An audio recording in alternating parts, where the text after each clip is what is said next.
Hello everyone, this is Dr. Sandhya Sahitya. I'll be teaching you chemistry. So let's just start with a very basic topic of chemistry. तो हमें पता है सबसे basic क्या होता है, एटम. तो एटम को पढ़ने से पहले बहुत इंपॉर्टेंट है समझना मैटर क्या होता है. मैटर क्या है? Everything that occupy space and has volume is known as matter. तो हर वो चीज़ जो स्पेस ऑक्यूपाई करे और जिसका कोई वॉल्यूम हो. इसका मतलब क्या हुआ, दुनिया में जितनी भी चीज़ें हैं एग्जिस्ट करती हैं वो सारी मैटर है ना. ये बोर्ड, डस्टर, पेन, आप, मैं, सब कुछ मैटर है. तो मैटर भी किसी चीज़ से बना होगा. अब मैटर जिससे बना है, छोटे से पार्टिकल से मैटर बना है, उसको हमने क्या बोल दिया है, एटम. मतलब अगर हम इस बोर्ड की बात करें, ये बोर्ड भी किसी न किसी चीज़ से जुड़ के बना होगा. तो वो जो छोटे से छोटा पार्टिकल होगा जिससे ये पूरा बोर्ड बनाया गया होगा, उस पार्टिकल को हमने बोल दिया एटम. अब हमने तो जान लिया कि atom is the smallest particle of matter. ये भी जानना इम्पॉर्टेंट है कि एटम की हिस्ट्री क्या है, राइट. हमको पता होना इम्पॉर्टेंट है कि किसने बताया, क्या इतनी मेहनत करके बताया है एटम, तो जानना भी ज़रूरी है. तो सबसे बहुत पहले की बात करते हैं अराउंड 500 BC, क्योंकि हम लोग इंडियंस हैं तो हम इंडियन फिलॉसफी की बात करते हैं. सबसे पहले एक इंडियन फिलॉसफर महर्षि कन्नड़ वो आए थे. उन्होंने क्या बताया था कि मैटर को अगर हम छोटे पार्टिकल्स में डिवाइड करते जाएं, तब एक ऐसा टाइम आएगा जब आप उसको फर्दर डिवाइड नहीं कर पाओगे. वो छोटा पार्टिकल जिसको आप फर्दर नहीं डिवाइड कर पाएंगे, उसको हमने क्या बोल दिया, परमाणु. उन्होंने इस पार्टिकल को नाम दिया परमाणु. ठीक है. तो महर्षि कन्नड़ ने ये बात 500 BC में बताई थी. उनके कॉन्जिक्यूटिवली एक ग्रीक फिलोसोफर्स थे जिन्होंने सेम चीज़ को बताया, एटम. क्या नाम था उनका, Leucippus and Democritus. Democritus and Leucippus ने भी यही चीज़ बताई कि if you go on dividing matter, the time will come when you can not divide it further. The smallest indivisible particle is known as atom. यानी atom का मतलब क्या हुआ, इनडिविजिबल. एटम का मतलब क्या हुआ, इनडिविजिबल.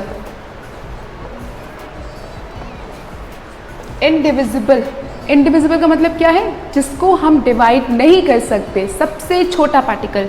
बट क्या ये सही है, एटम इज इनडिविजिबल? क्या ये सही है? ये क्या अपने नाम को जस्टिफाई करता है? क्या ये डेफिनेशन सही है that atom can not be divided further? ये आप मुझे बताओगे, राइट. तो एटम के बारे में हमने पढ़ लिया. अच्छा, मैटर. अब एटम तो अच्छा, अगर हम बेसिक स्ट्रक्चर की बात करें एटम के, तो सबका सेम होता है. मतलब एटम का स्ट्रक्चर क्या होता है, बीच में न्यूट्रॉन, राइट. उसके अराउंड शेल्स जिसमें रिवॉल्व करते हैं इलेक्ट्रॉन्स. न्यूक्लियस जो बीच में होता है, इसमें क्या होता है, न्यूट्रॉन्स एंड प्रोटॉन्स. ये स्ट्रक्चर सेम है सब एटम्स का.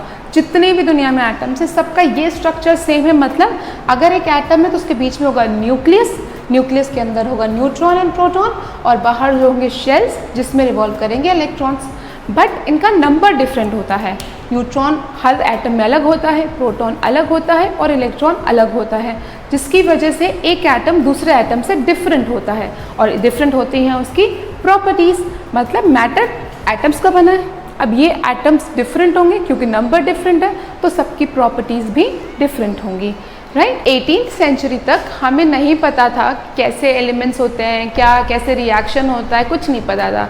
Around end of 18th century हमें क्या पता चला, प्योर सब्सटेंस के बारे में. प्योर सब्सटेंस,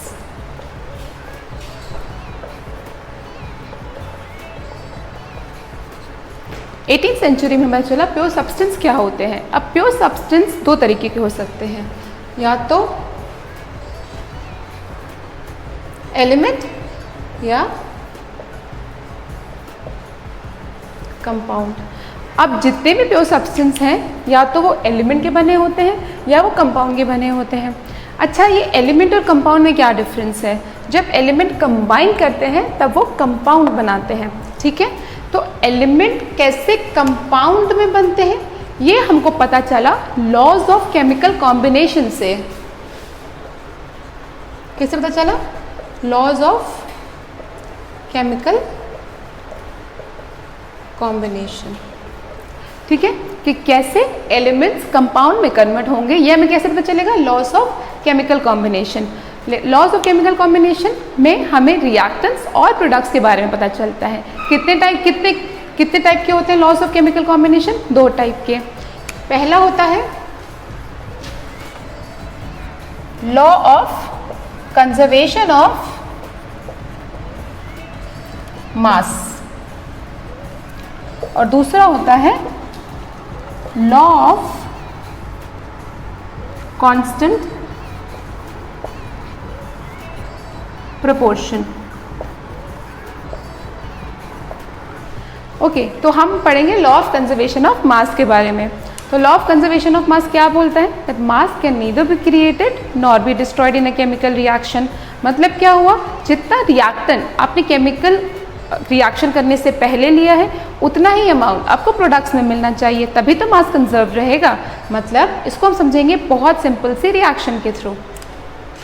कैल्शियम कार्बोनेट को जब आप रिएक्ट कराएंगे तब वो क्या बनाएगा? Calcium oxide plus carbon dioxide. Calcium carbonate break करके बनाएगा calcium oxide and carbon dioxide. अब ये हमको इसके थ्रू हमको प्रूव करना है law of conservation of mass. क्या बोलता है? That mass can neither be created nor be destroyed. मतलब जितना अमाउंट आपने कैल्शियम कार्बोनेट का लिया है उतना ही अमाउंट हमको यहाँ पे कैल्शियम ऑक्साइड और कार्बन डाइऑक्साइड का कंबाइंड रिजल्ट में मिलना चाहिए। तो इसको हम प्रूव करते हैं। कैल्शियम का एटॉमिक मास कितना होता है? 40। कार्बन का कितना होता है? 12। ऑक्सीजन का कितना होता है? 16। यहाँ पे 3 ऑक्सीजन है तो हम 16 को मल्टीप्लाई करेंगे 3 से। तो जब हम तीनों को ऐड करेंगे तो हमको मास मिलता है 100 ग्राम। तो कैल्शियम कार्बोनेट का क्या आया? 100 ग्राम्स। अब इतना ही अमाउंट हमको प्रोडक्ट्स में भी मिलना चाहिए। देखते हैं कैल्शियम का मास कितना था? 40। ऑक्सीजन का कितना है? 16। कितना हुआ? 56। कार्बन का है 12। ऑक्सीजन का कितना होता है? 16 × 12। क्यों? क्योंकि यहाँ पे ऑक्सीजन 2 है। ये कितना हुआ? 44। तो 56 + 44 कितना हुआ? 100 ग्राम्स। मतलब जितना वेट हमने रिएक्टेंट्स का लिया था उतना ही वेट हमको किसका मिला? प्रोडक्ट्स का। यानी the mass can not be created nor be destroyed. Mass is conserve. जितना आपने रिएक्शन में लिया, रिएक्टेंट्स में लिया है उतना ही आपको प्रोडक्ट्स में मिला है। Mass of reactant is equal to mass of product. यही बोलता है law of conservation of mass. Next law हम पढ़ेंगे which is law of constant proportion. Law of constant proportion. Law of constant proportion क्या बोलता है? जैसे कि लॉ के नेम से चल रहा है constant proportion. Proportion should be constant. मतलब a chemical compound is formed when elements are same with the same और डेफिनेट प्रोपोर्शन। मतलब क्या हुआ? ये केमिकल कंपाउंड है H2O। सबको पता ही क्या है? पानी, वाटर।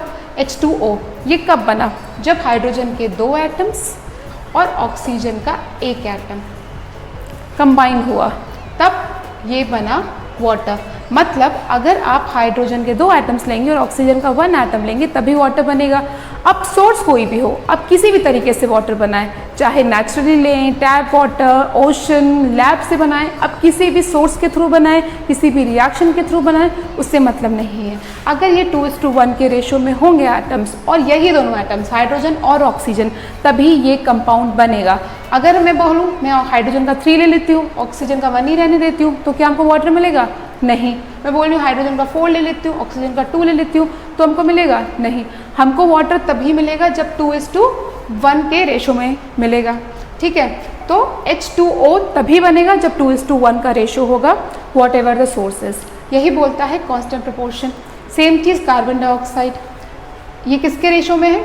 अगर हम मास की बात करें तो 12:32। ये रेशो जब तक हमको नहीं मिलेगा तब तक कार्बन डाइऑक्साइड नहीं मिल सकता। अब किसी भी सोर्स से बनाएं, कैल्शियम कार्बोनेट को तोड़ के बनाएं, कार्बन को ऑक्सीजन में बर्न करके बनाएं, किसी भी रिएक्शन के थ्रू बनाएं, जब तक कार्बन डाइऑक्साइड में 12:32 का रेशो नहीं होगा तब तक कार्बन डाइऑक्साइड नहीं बनेगा। ओके, हमने लॉस पढ़ लिए, law of chemical combination. Law of conservation of mass and constant proportion. अब होमवर्क ये है, आपको साइंटिस्ट सर्च करने हैं, लॉ ऑफ केमिकल कॉम्बिनेशन किसने दिया एंड लॉ ऑफ कांस्टेंट, दोनों लॉ ऑफ कंजर्वेशन ऑफ मास किसने दिया और लॉ ऑफ कांस्टेंट प्रोपोर्शन किन्होंने दिया और कौन से एओ में दिया। ठीक है, अच्छा लॉस पढ़ने के बाद ये इंपॉर्टेंट है उनके बेसिस पे न्यूमेरिकल्स किए जाएँ। तो ये जो न्यूमेरिकल हम यहाँ कर रहे हैं ये एनसीईआरटी का एग्जाम्पलर है। ठीक है, न्यूमेरिकल क्या है? In a reaction, 4.2 gram of sodium carbonate reacts with 10 gram of ethanoic acid solution. Products क्या मिलता है? 2.2 gram of carbon dioxide and 12 gram of sodium इथेनोइड। ठीक है, इसके थ्रू हमको प्रूव करना है लॉ ऑफ कंजर्वेशन ऑफ मास। तो सबसे पहला काम क्या होता है, हमको इजीली लिखना होता है, जो हमको न्यूमेरिकल दिया है उसको एक रिएक्शन के फॉर्म में लिख लें। तो सोडियम कार्बोनेट हमको कितना मिल रहा है? 4.2 ग्राम्स। किसके साथ रिएक्ट करके? इथेनोइक एसिड, ये कितना है? 10 ग्राम्स। प्रोडक्ट्स में हमको क्या मिल रहा है? कार्बन डाइऑक्साइड जो कि कितना है? 2.2 ग्राम और सोडियम इथेनोइड ये कितना है? 12 ग्राम। ठीक है, जैसे कि हमें पता है law of conservation of mass क्या कहता है? The product should be equal to reactants. जितना आपने रिएक्टेंट लिया उतना ही आपको प्रोडक्ट मिलना चाहिए। तो बहुत ईजी है, रिएक्टेंट्स को हम ऐड कर देंगे, जो आंसर आना चाहिए वो प्रोडक्ट्स के इक्वल आना चाहिए। तो 4.2 प्लस 10 कितना होता है? 14.2 ग्राम। सोडियम कार्बन डाइऑक्साइड कितना था? 2.2 प्लस 12 है सोडियम इथेनॉइड, ये भी कितना हो गया? 14.2 ग्राम। मतलब जितना हम रिएक्टेंट लिया था 14.2 ग्राम उतना ही हमको प्रोडक्ट मिलता है विच इज़ 14.2। मतलब क्या हुआ? Reactants are equal to product. जो मास ऑफ रिएक्टेंट है वो मास ऑफ प्रोडक्ट के इक्वल है, मतलब law of conservation of mass यहाँ पे प्रूफ होता है। तो नेक्स्ट वीडियो में हम लॉ ऑफ कांस्टेंट प्रोपोर्शन के न्यूमेरिकल्स करेंगे। तो गाइस हम लोग ने क्या पढ़ा? एटम के बारे में। ये भी एटम है, हाय। तो अगर आपको मेरी वीडियो पसंद आई हो please like share and subscribe to the Sciencology. Thank you.